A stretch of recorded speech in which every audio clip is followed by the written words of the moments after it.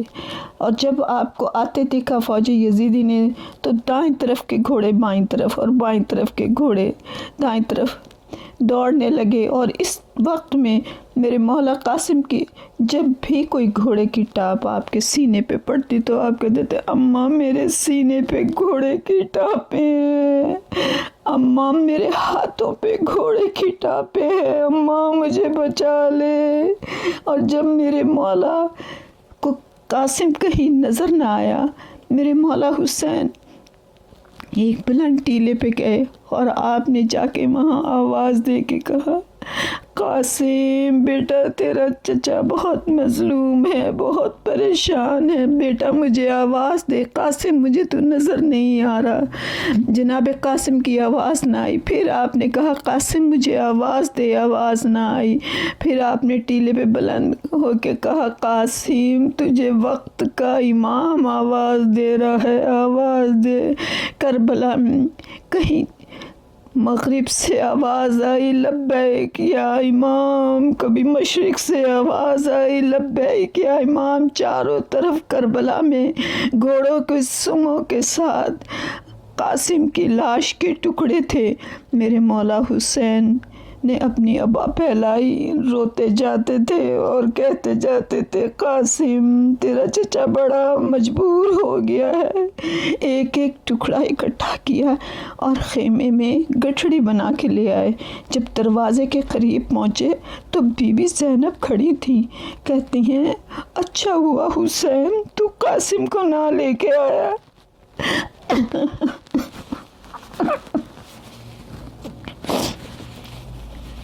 تو قاسم کو نہیں لے کے آیا، بیوہ ماں تھی مر جاتی۔ جب یہ آواز سنی تو کہا میرے مولا حسین نے زینب نہیں، میں جو قاسم بچا ہے وہ میں لے آیا ہوں۔ لا کے لاش کی گٹھڑی رکھی اور کہا ام فروا کو بلاؤ۔ جب جناب ام فروا کو لینے گئی تو جناب ام فروا خیمے کے کبھی ایک دیوار سے ٹکراتی تھی، کبھی دوسری سے ٹکراتی تھی اور کہتی تھی مجھے نظر نہیں آ رہا، میرا قاسم نظر نہیں آ رہا۔ جناب ام فروا کو لا کے بٹھایا اور پھر گٹھڑی پہ ہاتھ رکھ کے کہا کہ یہ تیرا قاسم ہے۔ جب جناب قاسم کی گٹھڑی کھولی تو میری بی بی ایک ایک عضو کو اٹھا کے کہتی تھی میرا قاسم تو بڑا نازک جسم کا تھا، میرا قاسم تو بہت نازک تھا، گھوڑے کی ٹاپوں سے پامال ہو گیا۔ جناب زینب کہتی ہیں بھابھی آپ کیا ڈھونڈ رہی ہیں؟ کہا میں ڈھونڈ رہی ہوں کہ میں نے اپنے شہزادے کے بازو پہ امام ضامن باندھا تھا، مجھے وہ ہاتھ بھی نہیں مل رہا۔ میرے مولا کہتے ہیں ام فروا بھابھی پڑھو انا للہ و انا الیہ راجعون۔ بار الہ اس ذکر کو ہمارے قبول کر لینا، یا جناب امام زمانہ یا پنجتن پاک یا 12ویں امام، آپ سب کی دعائیں قبول کرتے ہیں۔ جناب قاسم کے صدقے ہماری گناہ کبیرہ و صغیرہ کو معاف کر دینا، یا جناب ام فروا ہمارے اس پرسے کو قبول کر لیں، یا جناب فاطمہ زینب و کلثوم و رقیہ تمام اہل حرم ہمارے اس پرسے کو مولا حسین قبول کر لینا، یا جناب مولا حسن ہمارے اس پرسے کو قبول کر لینا، ہمارے گناہوں کو معاف کر دینا۔ جو مومن اور مومنات اس دنیا سے چلے گئے ہیں میرے والدین کی قبروں میں نور محمدی سے انہیں منور کر دینا۔ اے میرے مولا جو بے اولاد ہیں جناب قاسم کے صدقے انہیں اولاد عطا